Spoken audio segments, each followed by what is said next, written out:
दुलाराय बर' फरायसा आफादनि जे मावथांखि आदब आरो गुन गोनां सोलोंथाइ बे हाबाफारिजों लोब्बा लाखिनानै मोनफ्रोमबो दखरायाव जे केरियार काउन्सेलिं बा मटिभेशन प्रग्राम बे हाबाफारिखौ लानाय जादों जिल्लाया आरो बेबायदिनो दिनै डिमाकुसि दखरा दुलाराय बर' फरायसा आफादाबो जि स्टुडेन्टफोरा जाय स्टुडेन्टफोरानोखि मेट्रिक आनजादखौ लिरखांबाय बा हायार सेकेन्डारि फाइनाल आनजादखौ लिरखांबाय बिथांमोनखौ लानानै केरियार काउन्सेलिं काम मटिभेशन प्रग्राम लानाय जादों दिनै आरो बे हाबाफारियाव जोङो बाहागो लाफैदों। बेयाव फरायसुला फरायसुलि बिथांमोनखौ जोङो बोरैहाय केरियार दानायाव बोरै मा स्ट्रिम लानानै बोरै फरायनांगौ बेनि सायाव जोङो बिथांमोननो नलेजखौ होनाय जादों आरो बेयाव जोङो माखासे आलासिफोरखौ लिंनानै लाबोदों, फुंखा सुबुं लिंनानै लाबोदों। जोबोर मोजां मोजां फुंखा सुबुं बेयाव फैनो हादों आलासिफोर।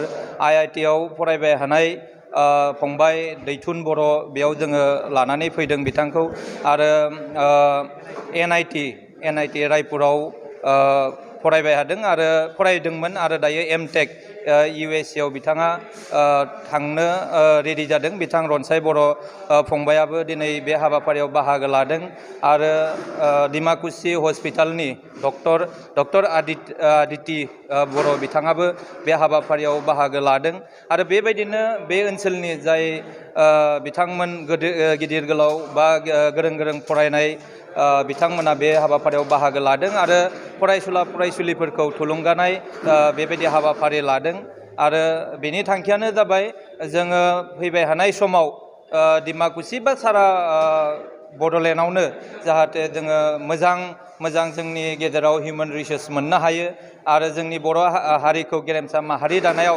जाहाथे जोङो बिथांमोन बायदि उन्दै फंबाय बिनानावमोनखौ जोङो हिउमेन रिसोर्स मानब सम्पद हिसाबै जोङो मोननो हायो। दा बेनिखायनो दुलाराय बर' फरायसा आफादा बेबायदि मावथांखि लानानै जोङो हाबाफारिफोरखौ लादों।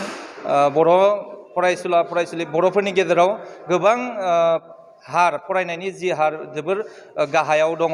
दा बेखौ नोजोर बोनानै दुलाराय बर' फरायसा आफादा 2006 मायथाइनिफ्रायनो year of education mission quality education फोसावनानै सोलोंथाइनि सायाव खामानि मावदों आरो दिनैबो 2021 मायथाइयाव जि आदब आरो गुन गोनां सोलोंथाइ मावथांखिखौ लानानै बेबायदिनो खामानि मावनो थियारि जादों आरो मोनफ्रोमबो जिल्लायाव बे हाबाफारिखौ मावफुंनाय जादों आरो जोंनि उदालगुरि जिल्लानि सिङाव थानाय मोनफ्रोमबो दखराफोराव बेबायदि हाबाफारिखौ जों लानाय जादों।